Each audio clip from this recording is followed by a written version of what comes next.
So, good morning once again, ma'am. Good morning, classmates. So, this is the continuation of our topic, the change management. So, agile software development is the emphasis on face-to-face communication to define requirements rather than detailed requirements specification. So, examples of agile development, or the most popular and common examples are Scrum, Stream programming, features-driven development, dynamic system, development methods, and many others that can help agile development. So Scrum is a methodology that supports agile software development. Scrum involves the Scrum Master, who is effectively a project manager, the project owner who represent the stakeholders such as the business owners and customers, and the Scrum team, which includes the developer. We are uncovering better ways of developing software by doing it and helping others to do it.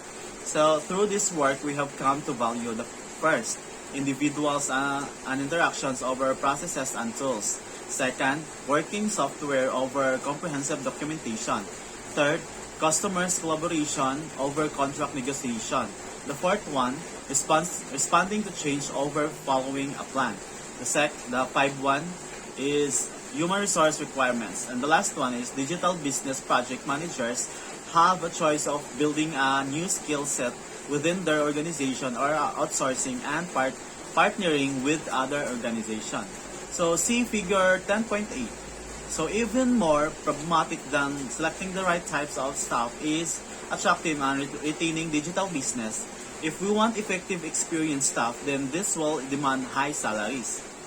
We will be competing for this staff with .com companies that are trying to recruit, and also other establishment, medium to large companies that are looking to build a digital business capability. Smaller companies will have an even trickier problem of needing to find all of these kinds rolled into a 1%. So the next one is the staff retention. Staff retention is defined as an organization's ability to prevent employee turnover, or the number of people who leave their job in a certain period, either voluntarily or involuntarily. Increasing employee retention has a direct impact on business performance and success. There are five intrinsic characteristics of a job. The first one is the skill variety. The second one, task identity, how well the work is defined relative to other tasks, and whether an employee sees a job through from start to finish. The third one, task significance, or the importance of the work. The fourth, autonomy or freedom in completing works. And the last one is feedback from employer. So to enhance these psychological characteristics, Hackman and Oldham 1980 suggest the following approaches can be used. The first one is the task combination. By combining tasks, employees see more of the whole task. So if you are going to combine all the tasks, so you can have the output na makombine mo or makita nimo as a whole task. So the next one is the natural work groups. So this also helps in task combination through creating a team to complete tasks. So in this part, mag-create ka og team para ma-complete nimo ang imong task. So this includes teamworks for the group so that they can help achieve their goals. So the next one is establish customer relationship. Customer relations. This help in task significance, establish a good customer relationship. So the vertical loading. Employees take responsibilities for tasks completed by supervisor. So the employees will take the responsibility if the task is completed by the supervisor. So silbi kung panalitan mahuman na sa supervisor o complete ang iyang task, so ipasa na siya dito sa employees to take responsibilities, the full responsibilities. So the last one is opening feedback channels. So from internal or external customers via manager where necessary. Certain types of collaboration refers to in the e-consultancy 2005 report can assist with staff sharing knowledge and experience. So co-locating staff. So ang co-locating staff is including marketing staff in the digital team or e-commerce staff in the marketing team was mentioned. So job swapping, a slightly different approach. So which is also involved co-location was noted as effectively.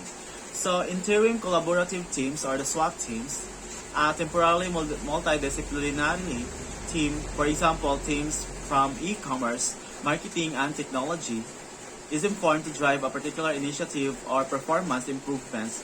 For an example, homepage improvement with analytics, or supporting customers' journeys between channels. So this approach is reported to be used by Amazon, creation of a central center of excellence for digital marketing. So can provide a clear resources which marketing staff can turn to for advice and best practice documentation. Combined planning session. A combined planning sessions rather than the digital business team developing a plan and then discussing with the marketing team who may then incorporate it into their plan. A more collaborative approach is used with both working on creating an integrated plan. So the next topic is the outsourcing. Outsourcing, the increased use of outsourcing marks a move towards the virtual organization. So with the introduction of electronic networks such as the internet, it becomes easier to outsource aspects of the production and distribution of goods and the third parties. So some common outsourcing activities include human resource management, facilities management, supply chain management, accounting, customer support and service marketing, customer-aided design, research, design, content writing, engineering diagnostic services, and legal documentation. So activity 10.2, options for outsourcing different digital business activities. So as you can see, that's the activity 10.2. Excuse. The next part is, these issues have been considered by Parsons et al. 1996 from a sales-side e-commerce perspective. They recognize 4 stages in the growth of what they refers to as the digital business organization. The first one is the ad hoc activity. At this stage, there is no formal organization related to e-commerce and the skills are dispersed around the organization. So, at this stage, dili pa siya yung formal ang organization related to e-commerce. So, the second one is the focusing the effort. So, at this stage, efforts are made to introduce a controlling mechanism for internet marketing.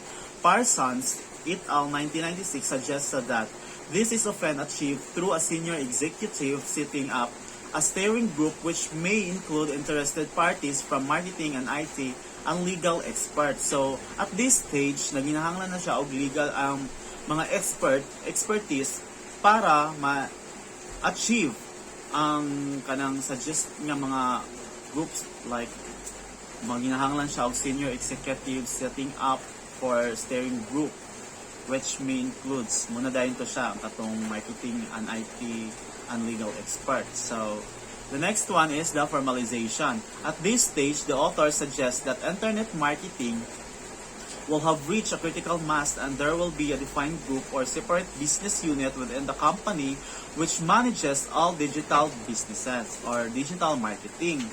So in this stage, critical na siya. The next one is the institutionalizing capability. This stage also involves a formal grouping within the organization. So nanginahanglan gyapon ni siya formal grouping, parehas siya sa ad hoc. Kung ang ad hoc di pa siya ingon nga formal, no formal pa ang kuan. So diri sa institutionalizing capabilities, nanginahanglan na siya involves a formal grouping within the organization with formal links created between digital marketing and a company's core activities. So activity 10.3, different of organization structure for e-commerce, and table 10.4 reviews some of the advantages and disadvantages of each. So as you can see, that activity 10.3, which is the best organizational structure for e-commerce. So in this part, you can choose or asa ka magpili kung unsay mong gamiton nga organizational structure for e-commerce. So actually, there are 5 choices. So in table 10.4 naman, advantages and disadvantages of the organizational structure shown in this table 10.4. So, na siya yung organizational structure to circumstances, and then after circumstances, mugawas na din ang advantages of disadvantages. So, Cope and Waddell 2001 have assessed the rules of leadership style in e-commerce. So, implementations, they assess the most common approaches to e-commerce implementations, distinguishing between these approaches. So, there are 4 approaches nga magamit. So, first is that the collaborative. So, collaborative, widespread participation of employees occurs to define the changes required and techniques to achieve them. So, the second one is consultative. Management takes the final decision after calling some employees for input. So, in this stage, ang management mo'y maghimo sa final decision after nila ihatag or ipasa sa mga employees para sa ilahang input. So the third one is the directive. The management teams take the decision with the employees, generally trusting them to do so and being generally informed. So in this direct na siya from to management team, nag-take sa decisions, then up to sa employees na dayon para mag-take o input nila ang ilahang kanang business. So, the last one is the coercive. The coercive, the management team takes the decision with very limited recourse to employees. So, silbi, nag-base lang ang management team sa ilahang decision, but limited ang makuha nilang recourse to employees. The next topic is that to achieve the unfreeze stages, different staff can be identified for different roles by the project manager. So the first one is the system sponsors. Our senior managers or board members who have bought into the digital business initiative are committed to major change and want to achieve success. The next one is the system owners. Our managers in the organization of key processes such as procurement manager or marketing managers who will use the digital business system to achieve benefits in their area. The third one is the system users. So these are staff in the different areas of the business who are actively involved in marketing the process happen. They could be a buyer in procurement or a brand manager within the marketing department. So a special type of system users can be identified and important for the change manager to try to influence this staff to help achieve commitment amongst other staff. So the 3 main types of system users that should be influenced are as follows. So the first one is the stakeholders. So the stakeholders should be identified for each of the process areas where change will be introduced. So this will be staff who are respected by their co-workers and will again act as a source of enthusiasm for the system. So common examples of stakeholders includes employees, customers, shareholders, suppliers, communities, and government. So the next one is the legitimizer. So protects the norms and values of system. They are experienced in their job and regarded as the expert by fellow workers. They may initially be resistant to change and therefore need to be involved early. So the last one is the opinion leaders. Are people whom others watch to see whether they accept new ideas and changes. So these are the leaders nga mag-get sa mga opinions sa people whom others watch to see whether they accept or ilahabang kang i-accept ang mga new ideas or ang mga new changes. So they usually have little formal power but are regarded as a good ideas people who are receptive to change and again need to be involved early in the project. So for digital business implementation, these roles will need to be identified for each implementation project as well as the overall change. A more detailed change model proposed by J. and Smith 1996 identifies 4 phases. So the first phase is the initial orientation. In the initial orientation phase, it is necessary that there be a clear understanding of the reasons for being about change. This should be identified as part of the digital business, digital marketing, or SCM strategy. The next one is an analysis of the environment within which the change is to take place. This includes an identification of the critical success factors for change along with a threat analysis. The third one is change implementation. The third phase, J. and Smith suggests that the change are implemented by piloting the change, introducing the new procedures, conducting training, and finally rolling out the change. The last one is the supportive phase. In the final phase, the change must be stabilized. This means that management must openly commit itself to change and fine-tune or adjust procedures where necessary. So Body et al. 2001 summarized 4 different types of cultural orientation that may be identified in different companies. So the first cultural orientation is that survival or the outward-looking flexible. The external environment plays a significant role. An open system in government company strategy.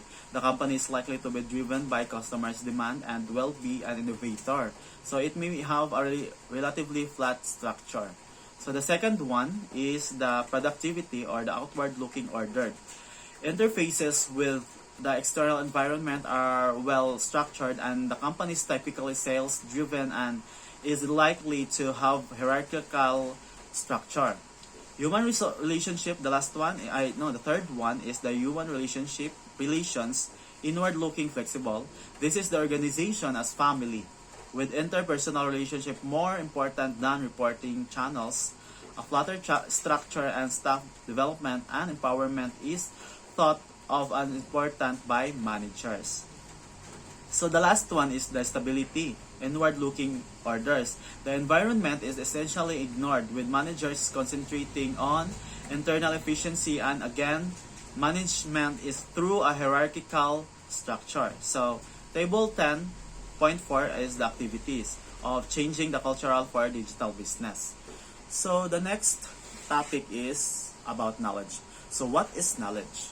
Knowledge is the combination of data and information to which is added expert opinions, skills, and experience to result in a valuable asset which can be used to aid decision making. Knowledge may be explicit or a tacit, individual or collective. So knowledge management is the management of activities and process for leveraging knowledge to enhance competitiveness through better use and creation of individuals and collective knowledge resources. Business intelligence methodology, process, and technologies used to support the transformation of different data sources to improve strategic, tactical, and operational decision making to improve business performance. So theorists have identified 2 different types of knowledge. No, there is 2 different types of knowledge. Actually, there are 5 different types of knowledge that can be used to disseminate each type of knowledge within an organization. So the first one is the explicit. Details of processes and procedures. Explicit knowledge can be readily detailed in procedural manuals and database. Tacit, less tangible than explicit knowledge. So, kaning tacit, less tangible than explicit knowledge. Kung ang explicit is daghan siya, pwede na itong matangible. So, ang tacit is less lang siya. This experience on how to react to a situation when many different variables are involved. So, store knowledge. So, kaning store knowledge is also known as the stock knowledge. Mura siya stock knowledge nga mas stored in people's brain and so well often remains there as tacit knowledge. Knowledge can also be embedded or become part of the organizational memory. So the fourth one is the shared knowledge. This increased knowledge availability to ensure it is available in the right context. Example, for the right person at the right time to support their current activities. So pwede mo siya ma-share nga knowledge. Use knowledge. The last one is the use knowledge. Since a lot of knowledge remains underutilized, the author suggests that the purpose of this stage is to ensure that all efforts that is spent in the previous activities pays off It is also involved managing further additions to the knowledge base. So the objectives of knowledge management. So as you can see, figure 10.11, knowledge management framework. So muna siya ang circle sa personal knowledge capabilities. Objective of knowledge management. The reason for moving to knowledge management are highlighted by a 1999 IDC survey from when the approach first came to prominence. The main reason which you can see are still relevant today, given by 355 USIS manager respondents were first improving profit, growing revenue at 67%, retaining key talents expertise 54%, increasing customer retention and or satisfaction at 52%, defending market shares against new entrants 44%, gaining faster time to market with products 39%, penetrating new market segments 39%, reducing cost 38%, developing new products or services 35%. So implementing knowledge management. The reason for difficulties in moving to knowledge management are also highlighted by the 1999 IDC survey. The main problem which are still relevant are as follows. So the first one is lack of understanding of knowledge management and its benefits. So 55%. Lack of employee time for knowledge management 45%. Lack of skills in knowledge techniques, knowledge management techniques 40%. Lack of encouragement in the current culture for sharing 35%. Lack of incentives or rewards to share 30%. Lack of fundings for knowledge management initiatives 24%. Lack of appropriate technology 18%. Lack of commitment from senior management is 15%. So this is the lowest lack of commitment from senior management. Muna siya kina lowest percentage sa 15%. Technologies for implementing knowledge management. So the implementation of knowledge management of digital business application can support knowledge management through providing different application which support the 5 different steps of knowledge management described above. Benny 2001 identifies 6 different classes of knowledge management application as follows. The first one is the transactional, help desk and customer service application. The second one, analytical, data warehousing and data mining for CRM application. The third one, asset management, document and content management. The fourth one, process support, total quality management, benchmarking, BPR, Six Sigma. The fifth one is developmental, enhancing staff skills and competencies, training and e-learning. So the last one is the innovation and creation, communities, collaboration and virtual teamwork. Chaffee and Wood 2005 points out that intranet tends to have 3 stages of sophistication for knowledge management. So the first one is the static. The second one, interaction. The third one is the collaborative electronic workplace. So the first, we have to discuss static. Basic web pages stored on a web server. Information publishing is centrally controlled. Employees browse and search for information but do not interact. The second one, the interaction. The internet evolves into a dynamic environment developing around the knowledge needs to employees. The third one, collaborative electronic workplace. The internet becomes a self-service environment where all employees are empowered to share knowledge via publishing mechanism and collaborative tools. So the next topic is, what is social business? Social business specialist Hamil says that this 2 quotes shows its essence. So Dion Hinchcliffe and Peter Kim, authors of Social Business by Design, say social media touches the entire organization, every department and every business process, every channel, every customer interaction, every investors and suppliers relationship.